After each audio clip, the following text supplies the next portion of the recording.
आज हमारा जो टॉपिक है, आप लोगों ने बायोटेक्नोलॉजी देखा है, बायोटेक्नोलॉजी पढ़ा है। बायोटेक्नोलॉजी का मीनिंग आपको पता है कि साइंस की एक ऐसी ब्रांच जिसमें बायोलॉजी और टेक्नोलॉजी दोनों को मिलाकर, है ना, जो शब्द बना है वो है बायोटेक्नोलॉजी, क्योंकि बायोलॉजी को टेक्नोलॉजी के साथ में जोड़ दिया गया है। आपने देखा होगा कि आप कभी जैसे बड़े शहरों में जाते हैं, किसी मॉल में जाते हैं, तो आपको ऐसी सब्जियां, ऐसे फ्रूट्स जो कि सीजन के नहीं होते हैं वो भी दिखाई देते हैं। देखा है ना आप लोगों ने? हमने देखा है कि किसी भी सीजन में भुट्टे मिल रहे हैं, किसी भी सीजन में मूली मिल रही है, किसी भी सीजन में शिमला मिल रही है, गाजर मिल रही है, पूरे पूरे सीजन मटर मिलती है, और मिलती भी कैसी है? क्वालिटी वाली, बेस्ट क्वालिटी वाली। तो ये सब कैसे संभव हुआ है? ये संभव हुआ है बायोटेक्नोलॉजी के द्वारा। बायोटेक्नोलॉजी जैव प्रौद्योगिकी, जीव विज्ञान की एक लेटेस्ट शाखा है लेटेस्ट, लेकिन काफी पुराने समय से शाखा काम कर रही है, ब्रांच पे काम कर रहे हैं वैज्ञानिक। लेकिन आजकल इसके द्वारा क्या किया जा रहा है? इस जेनेटिक इंजीनियरिंग की मदद से, बायोटेक्नोलॉजी की एक जो ब्रांच है जेनेटिक इंजीनियरिंग, इस जेनेटिक इंजीनियरिंग की सहायता से जीन्स में अदला बदली करके, हेर फेर करके, और हम क्या कर सकते हैं?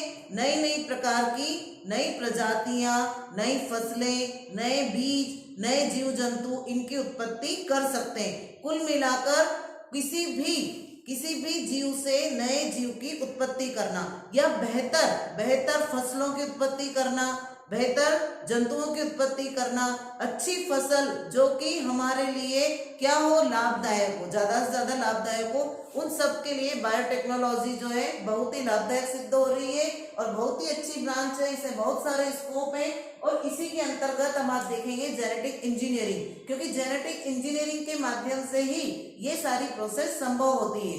तो जेनेटिक इंजीनियरिंग ये बायोटेक्नोलॉजी की एक ब्रांच है, एक शाखा है, जिसको जीन परिचालन या हेरफेर भी कहा जाता है। पॉल बर्ग को आनुवंशिक अभियांत्रिकी का पिता कहा जाता है। ऑब्जेक्टिव के लिए इंपॉर्टेंट क्वेश्चन है कि जेनेटिक इंजीनियरिंग के फादर कौन कहलाते हैं? तो वो है पॉल बर्ग। फिर जीन अभियांत्रिकी का मतलब क्या होता है?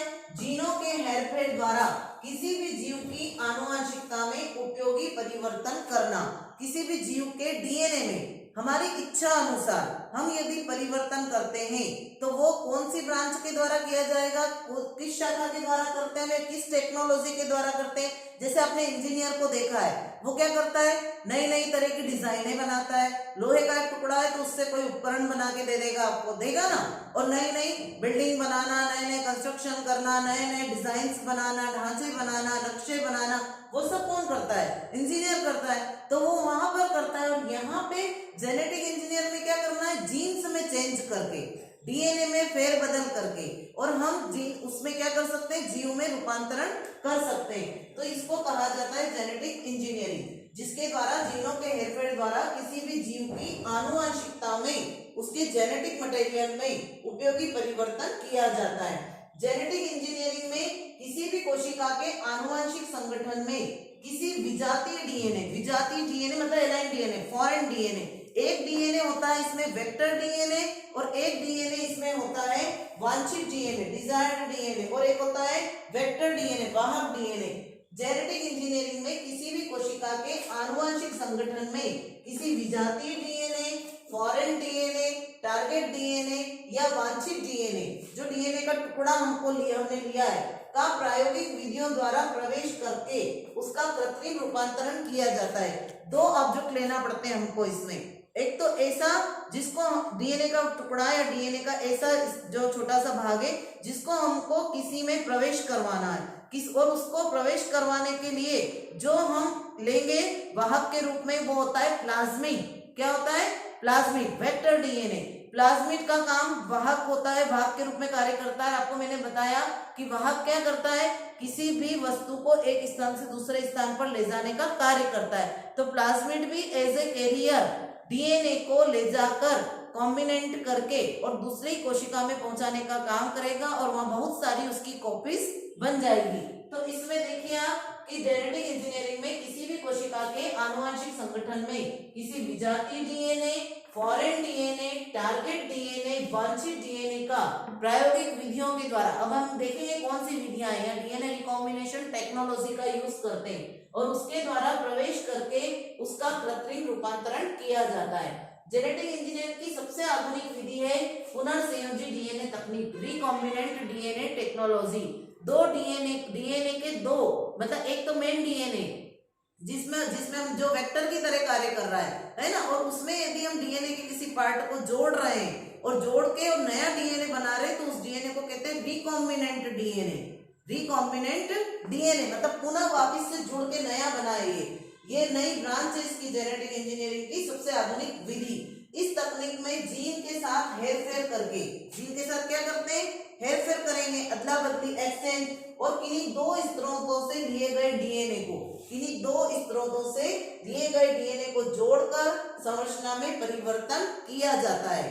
तो एक तो लेंगे हम वांछित डीएनए, जिसको हमको क्या करना है, किसी दूसरी कोशिका में पहुंचाना है, और ले जाने का काम कौन करेगा, वेक्टर डीएनए। कौन करेगा, वेक्टर, जिसको हम कहते हैं प्लाज्मिड। तो ये यहाँ पर एक जीव के डीएनए के साथ दूसरे जीव के डीएनए को जोड़कर नया डीएनए प्राप्त करने की तकनीक को पुनर्योगज डीएनए तकनीक कहते हैं। ध्यान रखना, एक जीव का जो डीएनए, मान लीजिए कोई जीव है, कोई सा भी एनिमल्स है या कोई प्लांट है, उसके डीएनए के साथ दूसरे जीव के डीएनए को जोड़कर, जैसे हमें क्या लगता है कभी कभी कि इस वाले जीव में ये वाली क्वालिटी बहुत अच्छी है, तो इसका डीएनए यदि हम इस जीव में प्रवेश करवा दें तो उसमें भी वही क्वालिटी आ जाएगी। जैसे आपने देखा शिमला मिर्च है, जामफल है ना, या बैंगन है, जैसे इनमें क्या लग जाते हैं, कई बार कीड़े लग जाते हैं, तो हमको क्या लगता है कि अरे यार इसकी ये क्वालिटी खराब है, अच्छी नहीं है। तो ये जिस जीव की या जिस बीज की क्वालिटी अच्छी है, जिस फल की क्वालिटी अच्छी है,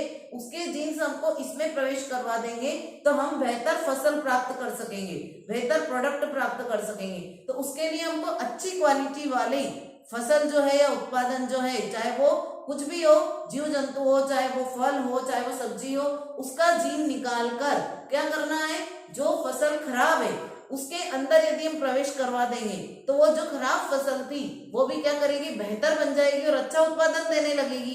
तो इसको कहा जाता है डीएनए रिकॉम्बिनेशन टेक्निक। तो क्या कर रहे हैं ये कि एक जीव के डीएनए के साथ दूसरे जीव के डीएनए को जोड़कर नया डीएनए प्राप्त करने की तकनीक को कहते हैं पुनर्योगज डीएनए तकनीक या रिकॉम्बिनेशन डीएनए टेक्नोलॉजी कहते हैं। इस प्रकार प्राप्त डीएनए को पुनर्संयोजी डीएनए या रिकॉम्बिनेंट डीएनए या आरडीएनए कहते हैं। दो डीएनए मिल गए, एक तो डीएनए जो था ही सही, जिसमें हमको सुधार करना था, है ना, और जिसके साथ हमको जोड़कर ले जाना है, तो दो डीएनए मिले तो वो कहलाएंगे रिकॉम्बिनेंट डीएनए। उपयोगिता क्या है इसकी, औद्योगिक क्षेत्र में इंसुलिन का ह्यूमिलिन नाम से संश्लेषण किया गया है। इंसुलिन हार्मोन जो होता है पैंक्रियास द्वारा बनाया जाता है, उसका संश्लेषण चूहे से इंसुलिन जीन निकालकर उसको ह्यूमिलिन नाम से उसका संश्लेषण किसी टेक्नोलॉजी से करते हैं। चिकित्सीय उपयोग में बहुत सारे असाध्य रोग जिनका इलाज संभव नहीं है, वंशागत रोग जैसे हीमोफीलिया, फिनाइलकीटोन्यूरिया, इन रोगों का उपचार भी अब संभव हो गया है। बहुत सारी मेडिसिन जो पहले नहीं बन पाती थी वो भी बायोटेक्नोलॉजी के कारण अब संभव हो सकी है। कृषि के क्षेत्र में तो हम देख ही रहे हैं किस तरह से बेहतर फसलें, बेहतर उपज, फसलों के साथ साथ देखेंगे फ्रूट्स की इतनी वैरायटी पूरे सीजन में मिलती है, सब्जियां पूरे सीजन में मिलती है और क्वालिटी वाली मिलती है। टमाटर हुए, मक्का हुई, बैंगन हुए, ये सब बनाए जा रहे हैं जेनेटिकली मॉडिफाइड फूड जिन्हें हम कहते हैं।